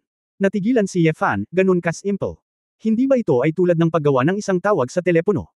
Kung hindi, retorikang tanong ni Bynes. Nahihiyang ngumiti si Yefan, talagang minamaliit ang matandang nasa harapan niya. Sinubukan niya ang lahat ng kanyang makakaya na makipag-ugnayan kay Su Qingzhou, at nagpatuloy, ngunit bilang resulta, maaaring tumawag ang mga tao anumang oras upang maghanap ng isang tao. Pagkaraan ng ilang sandali, konektado ang optical brain communication. Nagsagawa ng kaunting operasyon si Bynes, at ang boses ay pinakawalan. Kumusta, Destel Alliance Headquarters, Assistant Department, ano ang kailangan mo? Sa kabilang bahagi ng magaan na utak, ito ay isang banayad na boses ng babae. Ako si Bynes mula sa Dragon Blood Tree Tribe, at hinahanap ko si President Su. Lumalabas na kamahalan na mataas na pari, ano ang problema? Sabi ni Bynes, bakit, kailangan kong magulat sa iyo? Siyempre, hindi, huwag kang magkakamali, tutulungan kitang makipag-ugnayan kay President Su. Ang maliit na katulong ay hindi nang ahas na masaktan, at pagkatapos ng isang ulat doon, sa wakas ay inilipat niya ito. Naghihintay si Yefan sa gilid, at ang pusong ito, na dumaan sa malaking eksena, ay tumalon ng marahas. Pagkaraan ng ilang sandali, isang pananabik na boses ang nagmula doon. Hello, ako si Su Qingzhou. Kabanata 4018 Liham ng Pag-ibig. Nakangiting sumulyap si Bynes kay Yefan, at tila natuwa sa ekspresyon ni Yefan sa oras na ito. President Su, pasensya na sa abala sa iyo. Ilang taon na ang nakalipas mula nang mawala ang Golden Civilization Summit, at ito ang unang pagkakataon na ginawa ko. Nakatanggap ng komunikasyon mula sa punong pari. Ito ay isang bihirang bisita. Pakiusap, huwag mong sisihin si Pangulong Su. Ang mataas na pari ay magalang, maglakas loob na magtanong kung ano ang problema. May isang tao na gustong makipag-chat kay President Su. Sabi ni Baines, iginalaw ang kanyang kamay, ang mga baging ay konektado umabot ang aparato sa ulo ni Yefan. Kasabay nito, napakamaalalahanin din na eye-off ang pampublikong mode. Naramdaman ni Yefan na parang nabara siya sa kanyang lalamunan, sa wakas ay pinindot niya ito, at sinabing, asawa ko. Ako ito. Dahil nagsasalita siya ng wika ng kanyang bayan, hindi ito maintindihan ng mga tao sa paligid niya. Kung talagang naiintindihan mo, tinatayang baliw sina Curato at Baines, walang hiya, ang batang ito. Sa panig ni Guangnao, si Su Qingzhou ay tahimik saglit. No problem, don't worry, may sarili akong arrangement. Sumagot si Su Qingzhou sa patag na tono sa karaniwang wika ng Golden Civilization, na parang hindi niya naiintindihan. Natigilan si Yefan, ito ay ganap na naiiba sa kanyang naisip. Bueno, column sa punong pari. Bago pa makapagsalita si Yefan, sumagot si Su Qingzhou sa sarili, at pagkatapos ay pinutol ang komunikasyon. Tanging si Yefan lamang ang naiwan na nakatayo doon na walang laman, na may hitsura ng kawalan. Bagamat hindi ito naiintindihan ni Curato at Baines, pareho nilang naintindihan ito. Boy, dito lang kita matutulungan. Parang hindi sapat ang love. Pikit na sabi ni Baines sabay smirk. Mr. Ye, huwag kang mag-alala, naniniwala ako na kung magpupursage ka, dapat magkaroon ka ng pagkakataong mapabilib si President Su. Humakbang din si Curato para aliwin siya. Sumimangot si Yefan at nag-isip ng malalim. Miss Su, marami ka talagang contact. Hindi ko akalain na makikipag-ugnayan ako kay High Priest Baines. Shanxi Civilization, City of Destiny, ang opisina ng Pangulo ng punong tanggapan ng Dest Alliance Inside. Isang lalaking itim ang buhok na nakasuot ng dark cyan black robe at isang jade crown, na may pambihirang kabayanihan, ang nakaupo sa guest seat. Nakasuot siya ng hugis dragon na wrench sa kanyang kamay, at isang dragon pattern jade pendant sa kanyang baywang. Tumawa ang panganay na prinsipe, ordinaryong antas lang ng komunikasyon. Kung tutuusin, ang pagunlad ng alyansa sa Aslan ay palaging mabagal, at ang mas maraming komunikasyon ay palaging mabuti. Hinaplos ni Su Qingzhou ang kanyang bangs at bahagyang ngumiti. Nakasuot siya ng light blue shirt at beige pencil pants, nakaupo sa likod ng desk niya. Ang Shanxi, tulad ni Fitz, ay isang medyo sumasaklaw sa lahat ng sibilisasyon, kaya ang modernong pananamit ay karaniwan din. Hindi pa rin gusto ni Su Qingzhou ang pagsusuot ng komplikadong mga damit sa lahat ng oras. Kapag siya ay pumasok sa trabaho, ang kanyang pananamit ay walang pinagkaiba noong siya ay nasa lupa. Sa pagkakaalam ng haring ito, ang High Priest Baines ay matandang kaibigan ng aking ama. Nabanggit din ng aking ama na kumpara kay High Priest Udi ng Spruce Tribe, ang High Priest Baines ay mas low-key at mas sophisticado. Upang maging maaasahan. Kung may pagkakataon, gusto rin ng haring ito na makilala ang High Priest Baines at may matutunan. Ang taos-pusong tanong ng panganay na prinsipe, hindi ko alam, may ganitong pagkakataon ba? Nanghihinayang sinabi ni Su Qingzhou, natatakot akong bigwan ng unang prinsipe. Lumapit sa akin ang punong pari. Ang tribo ng puno ng dugo ng dragon ang kailangang ipagkatiwala sa atin ang ilang bagay, ngunit ang punong pari mismo ay hindi darating sa banal na kaliwanagan. Ngunit ipinapangako ko, kung may pagkakataong magkita, ipapasa ko ang kahilingan ng pinakamatandang prinsipe kay High Priest Baines. Tama na, nakangiting tumango ang panganay na prinsipe, at sinabing, Miss Su, kung gayon ang Dragon Hunt ngayong taon ay itinataguyod ng haring ito. Hihintayin ko ang iyong pagdating. Masayang sinabi ni Su Qingzhou, dumating ang unang prinsipe upang imbitahan siya ng personal, syempre gusto kong lumahok. Napakagaling, isang malaking karangalan para sa haring ito na maimbitahan ang magiging Saintess of Destiny. May bakas ng paghanga sa mga mata ng unang prinsipe, at naglagay siya ng gintong sulat sa harap ni Su Qingzhou. Miss Su, sa araw na iyon, kailangan mo lang gamitin ang imbitasyong ito para makapasok sa venue. Salamat, tumango si Su Qingzhou. Kung gayon, hindi na kita guguluhin pa, sabi ng pinakamatandang prinsipe, at lumabas ng opisina kasama ang kanyang entourage. Matapos lumabas ang unang prinsipe, nawala ang ngiti sa mukha ni Su Qingzhou, at isang ambon ang sumili sa kanyang matingkad na mga mata. Huminga siya ng malalim, hinaplos ang kanyang noo gamit ang kanyang mga kamay, at pumikit ng mariin. Miss, hindi ba kanina lang si Baines High Priest? Sa pagkakataong ito nagsalita si B. Herpon na nakatayo sa tabi niya. Nakikita ko. Si Baines ay hindi kailanman nakipag-ugnayan sa amin, at ngayon sa Dragon Blood Tree Tribe. Sino pa kaya ito kundi siya? Alam ko kung bakit handa siyang kunin ang S-rank na komisyon na iyon. Ito ay naging isa pang plano. Talagang isang pagpapala na naisip niya ito, hiniram ang relasyon ni Baines, at direktang nakipag-ugnayan dito. Walang imak na umiling si B. Herpon. Tahimik na sinabi ni Su Qingzhou, hindi ko inaasahan. Papayag si Baines. Miss, ngayon mo lang ginawa ito para pigilan ang pag-iral ni Yefan na ibunyag ang pag-iral ni Yefan sa harap ng unang prinsipe, tama ba? Siyempre, kung ipaalam kay Gu Hong, at magiging mahirap ang mga bagay, sabi ni Su Qingzhou. Nakangiting sinabi ni Bizhoner, palagay ko pareho lang, si Prinsipe Tianhao lang, paano siya Yefan magiging kalaban ni Gu Hong? Actually, miss, hindi mo na siya kailangang tulungan, dapat hayaan mo siyang magdusa ng konti, noong Yui is no longer from the same world. Nag-aatubili na tumingin si Su Qingzhou kay Bizur, bumantong hininga at umiling. Miss, anong meron? Natarante si Baipiner. Zir, itinatago ko ang unang prinsipe, hindi ako nag-aalala tungkol sa kaligtasan ni Ye Fan. Sabi ni Su Qingzhou na may mapait na ngiti, sa kabaligtaran, nag-aalala ako na si Ye Fan ay mag-iinit at sirain ang pamilya ni Gu Hong. Ito ay talagang mahirap. Sandaling natigilan si Bizonner. Miss, masyadong exaggerated ang sinabi mo. Si Gu Hong ay isang seryosong prinsipe ng mga Diyos, at siya rin ang direktang kadugo ng maharlikang pamilya ng Shenlong. Siya ay may malaking kapangyarihan. Gusto niyang ilipat ang isang lalaki mula sa Bronze Civilization, gaano man siya kalakas, iyon na may apelyidong Ye ay hindi mapipigilan. Si Su Qingzhou ay masyadong tamad na makipagtalo, kinuha niya ang liham ng imbitasyon sa tabi niya, at sinulyapan ito. Pagkaraan ng ilang sandali, muling binuksan ni Su Qingzhou ang drawer at kumuha ng isa pang liham ng paanyaya. Isa para sa koro ng prinsipe, isa para sa pinakamatandang prinsipe. Miss, kaninong imbitasyon ang gagamitin mo para pumunta sa Longhorn? Umaasang tanong ni Bizonner. Anong klaseng ekspresyon meron ka, nakakatawa? Su Qingzhou ay sumulyap sa kanya nang walang magawa. Siyempre, mukhang invitation letter ito, pero love letter, di ba? Ginagamit mo, para kanino yan, di ba? Nagmamadaling tanong ni Biherpan. Ngumisi si Su Qingzhou, liham ng pag-ibig. Sa tingin ko ito ay isang anteng-anteng, na pabuntong hininga si Su Qingzhou sa kanyang puso, kung malalaman niya ito, pareho silang mamatay. Sumimangot si Bizonner, pupunta ang ginang sa ano ang dapat kong gawin. Ako, pumayag na.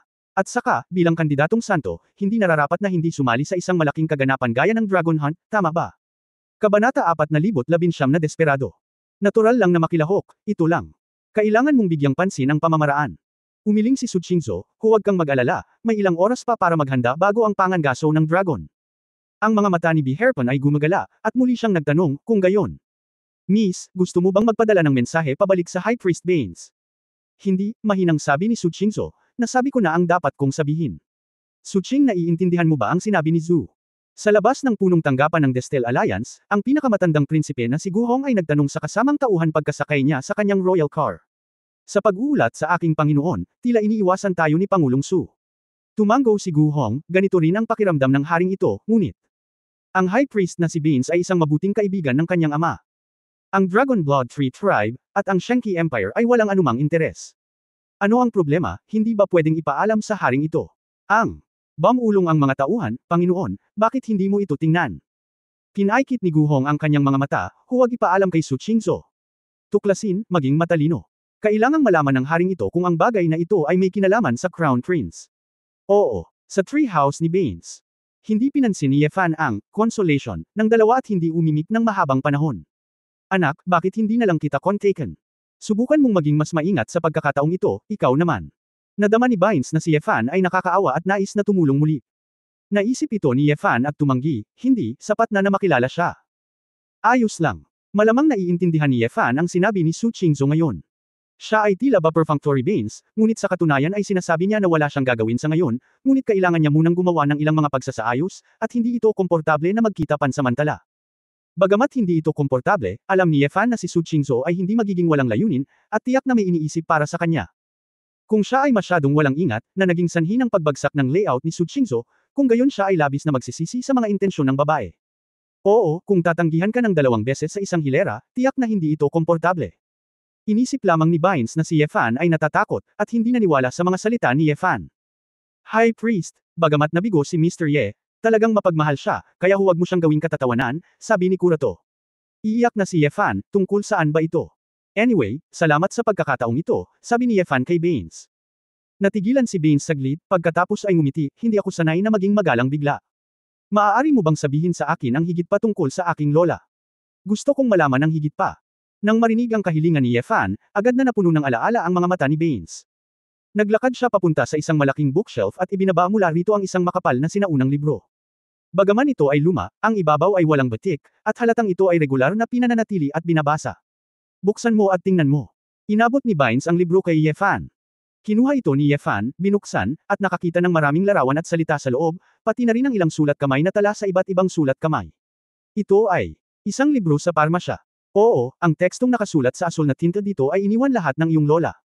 Naalala ni Baines, noong panahong iyon, hindi pa ako mataas na saserdote, at sinundan ko ako.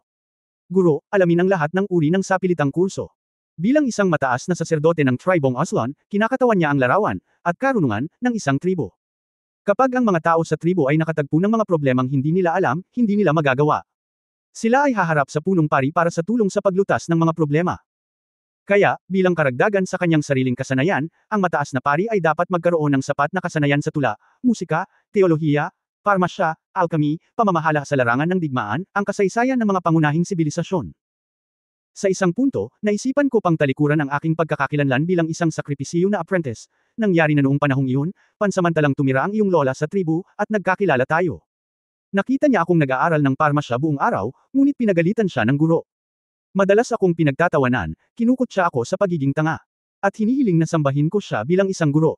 Alam ko na siya ay isang pambihirang tao, at paulit-ulit niyang tiniis ito, ngunit sa huli ay hindi siya nakapagpigil at pinagalitan siya.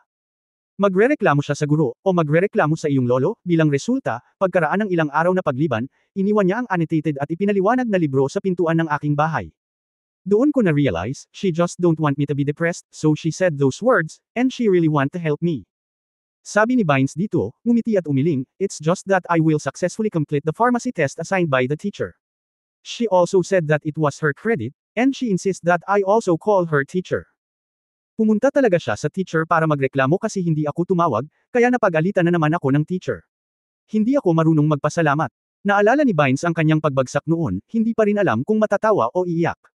Si Yefan ay nahuhulog sa mga larawan ng nakaraan at alam niyang ngumiti. Nga pala, noon, hindi mahilig kumain ang lolo mo, at wala siyang ginalaw na masarap. Dahil din sa lola mo kaya nagbago. Ano? Napatulala si Yefan, tama ka. Hindi ito gusto ng mga lumang foodies. Tumango si Bynes at nagsabi, sa tingin ng lolo mo ay pareho ang lasa, kaya hindi na kailangang mag-aksaya ng oras sa pagkain. Hindi naniniwala ang lola mo sa kasamaan, kaya gumawa siya ng lahat ng uri ng kakaibang materyales. Lahat ng uri ng pampalasa. Gumawa siya ng daan-daang lasa ng regular na pagkain, na nagpapatunay na mali at makitid ang pangunawa ng iyong lolo sa pagkain. Mula noon, mukhang interesado na ang lolo mo sa pagsasaliksik ng masasarap na pagkain, at dadalhin niya ito. Lahat ng uri ng panimpla. Natigilan si Yefan, hindi niya inaasahan na may ganoong kwento sa likod ng pagkahumaling ng matandang foodie sa pagkain. Ano pa ang sasabihin, gamit lang ang isang babaeng may gininto ang sibilisasyon. Oh, kung tutuusin, determinado siyang tumawid sa ilog, at hindi niya kayang banggitin ang nakaraan. Ang karakter ng iyong lola, ang kanyang saloobin sa buhay, ay talagang makakahawa sa lahat ng tao sa kanyang paligid. Mula sa kanyang katawan, walang matayog na saloobin, ngunit ang kanyang kaluluwa ay isang tunay na marangal. Burn pagkasabi nito, bahagyang pinunasan ni si ang gilid ng kanyang mga mata gamit ang kanyang mga kamay. Medyo kinilig si Kurato na nasa tabi niya kahit hindi niya kilala kung sino ang lola. Salamat. Labis na nasisiyahan si Yefan nang marinig niya ito. Ngumiti si Bynes, inabot at tinapik si Yefan sa balikat. Mabuting tao ang iyong lola, hindi siya dapat magdusa ng ganoong kapalaran. Tumango si Yefan, sa katunayan, nakapagdesisyon na siya sa kanyang puso. High Priest, tinulungan mo akong makipag-ugnayan muli sa akin ngayon, at sabihin sa akin ang tungkol sa nakaraan para sa akin. Kailangan ko talagang magpasalamat sa iyo. Bakit, anong klaseng baby ang gusto mong ibigay sa akin? Walang gaanong bagay sa mundo ang maaaring humanga sa High Priest na ito, natatawang sabi ni Bynes. Ngumisi si Yefan, sandali lang. Umalis na si Yefan sa kwarto at muling nagpakita, at may mga paos na sigaw mula sa labas ng pinto. Nagmamadaling lumabas sina Bynes at Kurato at natulala. Nakita kong hinawakan ni Yefan ang buntot ng nag-transform na ahas gamit ang isang kamay, parang kumukuha ng mahabang uod, hawak ang hawakan sa kamay, madali itong magsulat. Yefan, ikaw, anong gagawin mo sa alaga ko? Nag-aalala si Bynes. Isang bagay na mabuti para sa iyo. Sabi ni Yefan, biglang lumitaw ang isang bola ng kulay abong enerhiya. Puno ng takot ang mga mata ni Hua Snake, ngunit hindi niya ito kayang labanan, kaya diretso siyang nilamon ni Longqi. Buong pusong sumugod si Bynes, hinihipan ang kanyang balbas at nakatitig, at galit na galit siya. Mabahong bata. Hindi mo kailangang ipadala ang bata. Kinain mo pa ang alaga ko. Kabanata 420 maaari ba itong maging isang kakilala? Kumain. Alam ni Yefan na hindi naiintindihan ni Bynes, at ayaw niyang magpaliwanag pa. Huwag kang mag-alala, ibabalik ko ito sa iyo bago ako umalis sa tribo. Mukhang kaina hinala si Bynes, ngunit alam niyang hindi magsisinungaling si Yefan sa kanya ng walang dahilan, kaya kailangan niyang tiisin ito pansamantala. Sa sandaling ito, isang malambing na tunog ng musika ang narinig sa di kalayuan mula sa tribo. Narinig ito ng maraming taga-Aslan, at ibinaba nilang lahat ang kanilang trabaho at nagmamadaling tumungo sa tunog ng musika. Ito ay ang welcoming team na bumalik, sabi ni Kurato. Kapatid mo? Tanong ni Yefan. Oo, ang aming tradisyon ng Aslan ay hayaan ang nobya na pumunta sa bahay ng kanyang asawa upang maging pamilyar sa kapaligiran sa loob ng ilang araw, at tanggapin ang mga pagpapala ng mga kamag-anak, kaibigan, sakripisyo ng tribu, at matatanda sa paligid. Ang kasal ay hindi opisyal na gaganapin hanggang sa aprubahan ng nobya ang kasal. Sinabi ni Curto, gayunpaman, sa pagkakataong ito ang kasal ni Naturan at Hathaway ay isang kasal, kaya ito ay gaganapin sa lalong madaling panahon at hindi maaantala ng masyadong mahaba. Ngumiti si Bynes, oo, ang plano ay kinabukasan. Pagkatapos ng seremonya ng Beauty God, gaganapin ang kasal sa susunod na araw. Ang 3 araw ay ang pinakamaikling limitasyon sa panahon sa kaugalian. Ikaw, ang nakatatandang kapatid, ay dapat na makilala ang iyong mga nakababatang kapatid na lalaki at babae, at sila ay magiging isang pamilya sa hinaharap. Mapait na ngumiti si Kurato, ang mataas na pari, kung ako ay nagpakita sa harap ni Turan at ng iba pa, magagalit ang aking ama. Hindi ka papatayin ng singer, at wala ka bang malaking backer ngayon? Sinulyapan ni Bynes si Yefan na may kalahating ngiti. Nagtanong si Yefan, matanda, ang kasal na ito ay dapat na inaprubahan ng iyong mataas na pari, tama ba? Mayroon bang anumang nakakalito?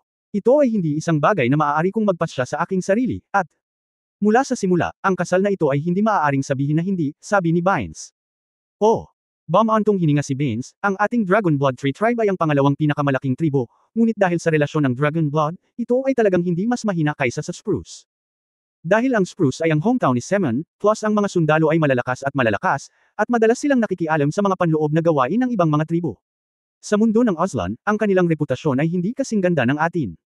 Noong ang kasalukuyang henerasyon ng High Priest na si Udi, napagtanto ni Spruce ang ilang mga problema, kaya gusto niyang palaging baguhin ang kanyang imahe. Kaya lang, bago yun, ang aming dalawang pangunahing tribo ay on at off, at nagkaroon ng mga pagtatalo sa loob ng 10,000 taon. Nagkaroon ng hindi mabilang na mga alitan, at ang mga nasawi ay hindi nasusukat. Imposible. Tumango si Yefan, kaya nag-propose si Udi ng kasal, at kung hindi ka pumayag, tinatanggihan mo ang peace. Hindi lang iyon, ngunit si Naturan at Hathaway ang nauna. Nagkita kami sa buffer zone at nakipag-ugnayan muna ng pribado. Hathaway ay anak ni Udi. Bagaman siya ay isang ampon, ang kanyang katayuan ay medyo kagalang-galang kumpara sa pangalawang anak na lalaki ng dakilang elder, si Turan.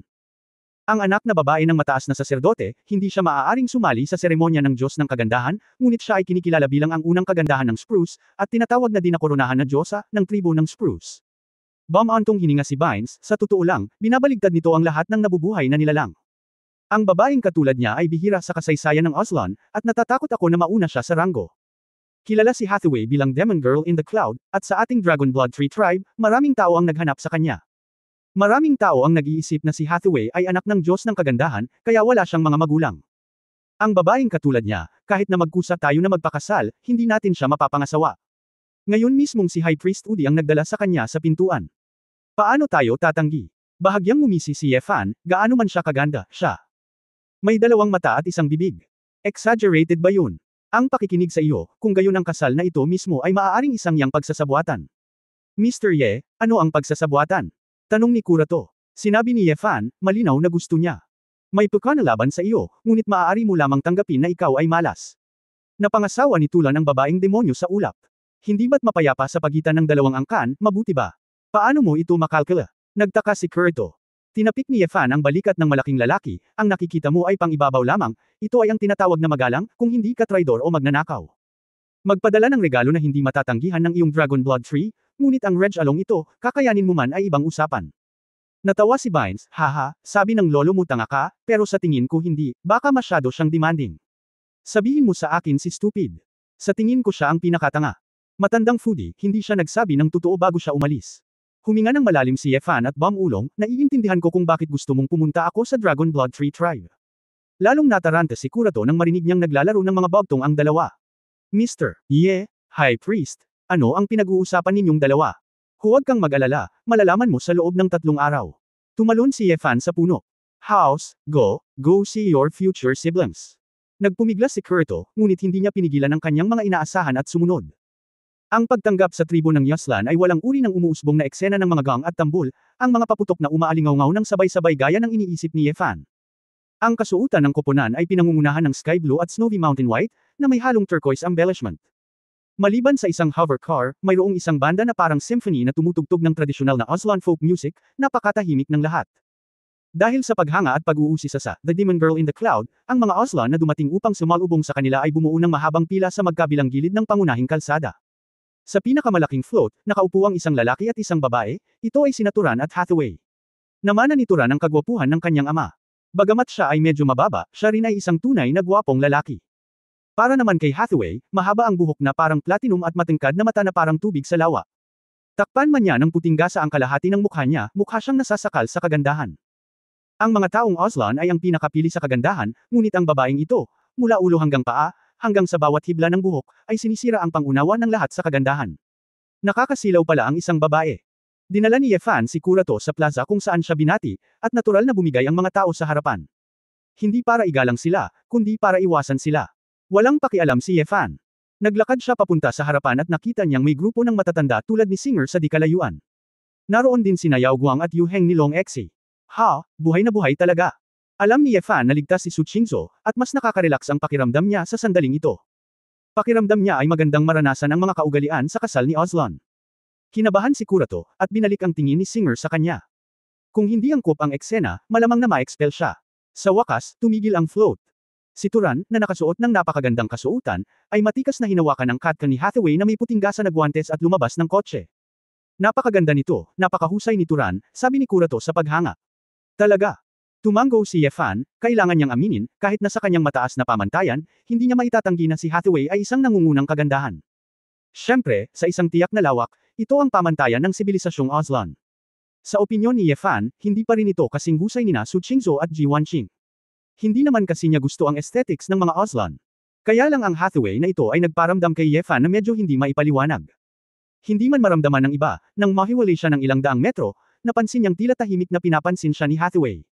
Isang mata, dalawang mata. Isang dosenang beses, lahat ng mata ay nahulog sa kanya. Kahit na sumasaludo kay Elder Singer, hindi nakalimutan ni Hathaway na sumulyap sa kanya. Kakilala pa kaya niya itong bruhang nasa ulap? Pagtatapos ng kabanatang ito. For more updates, click on the notification bell.